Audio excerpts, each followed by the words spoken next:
내년 4월 총선은 윤석열 대통령에 대한 중간 평가로 치러질 선거입니다. 당대표 얼굴로 치르는 선거가 아니고 윤석열 대통령의 얼굴과 성과로 치러질 선거인 것입니다. 전당대회가 시작도 하기 전에 상대방을 향한 말이 같은 당 동지라고 하기에는 너무 날이 서 있는 느낌입니다. 대통령과 집권여당은 샴쌍둥이 같은 한 몸이 되어야 합니다. 혼연일체로 움직여야 합니다. 민주당의 비리 방탄 대오에 맞서서 윤석열 정부의 성공을 목표로 단일 대오를 구축해야 합니다. 그 일은 이제 각 후보들과 후보를 돕는 분들의 몫입니다. 모두가 자중자애하면서 방목과 갈등이 아닌 단결과 화합의 국민의 힘 보여주시기를 부탁드리겠습니다.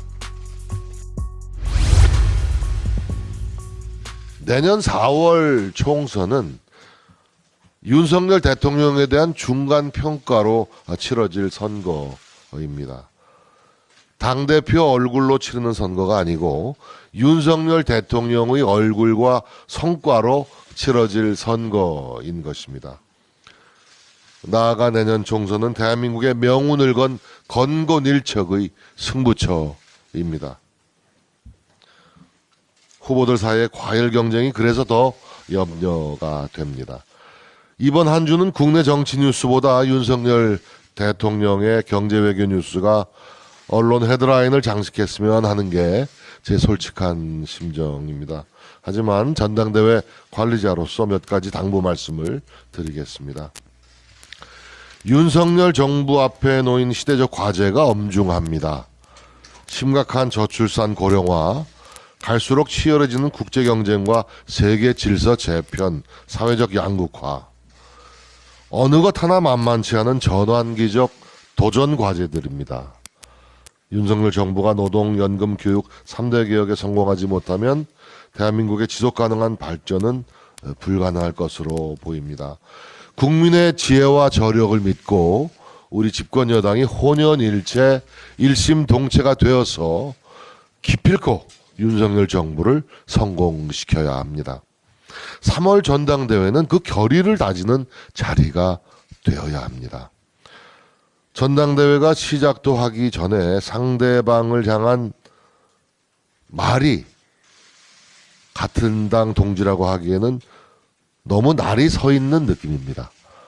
좀 더 차분하게 갔으면 좋겠습니다. 우리 당이 공천했던 대통령이 탄핵당하고 우리는 전국 단위 선거에서 4연패 했습니다. 지난 5년 동안 우리 당은 고립무원 한 가닥 희망도 없었습니다. 그러던 중 독보적 정권교체 수단이었던 윤석열 후보에 거는 국민 기대와 우리 당원들의 노력이 5년 만에 정권을 탈환할 수 있는 원동력이었던 것입니다. 우리 당 대표 경선에 나서는 후보들이 여러 정치평론가들 말에 내년 총선은 당대표의 얼굴로 치르게 된다라고 합니다. 하지만 이거는 조금은 맞는 얘기일지 몰라도 크게는 틀린 이야기입니다. 우리 당은 윤석열 대통령의 얼굴, 윤석열 대통령이 이뤄낸 성과로 내년 총선을 치르게 될 것입니다. 야당이 내년 총선의 성격을 뭐라고 규정하겠습니까? 윤석열 정부에 대한 중간 평가라고 할 것입니다. 대통령과 집권 여당은 샴쌍둥이 같은 한 몸이 되어야 합니다. 혼연일체로 움직여야 합니다. 미국의 대통령들 거의 매일 시간을 쪼개서 자기 당 지도부를 백악관으로 불러들입니다. 그래서 현안을 협의하고 대통령의 뜻을 관철해 줄 것을 요구합니다. 이러한 백악관의 일정은 거의 상시적입니다. 대통령 중심제를 채택하는 나라는 그렇게 움직이는 게 정상입니다. 따라서 이번 전당대회는 반드시 단결과 화합의 장이 돼야 합니다. 당대표가 되려는 분들은 총선 필승을 위한 비전과 방법론을 가지고 당원들의 선택을 구해야겠습니다. 민주당의 비리 방탄 대오에 맞서서 윤석열 정부의 성공을 목표로 단일 대오를 구축해야 합니다.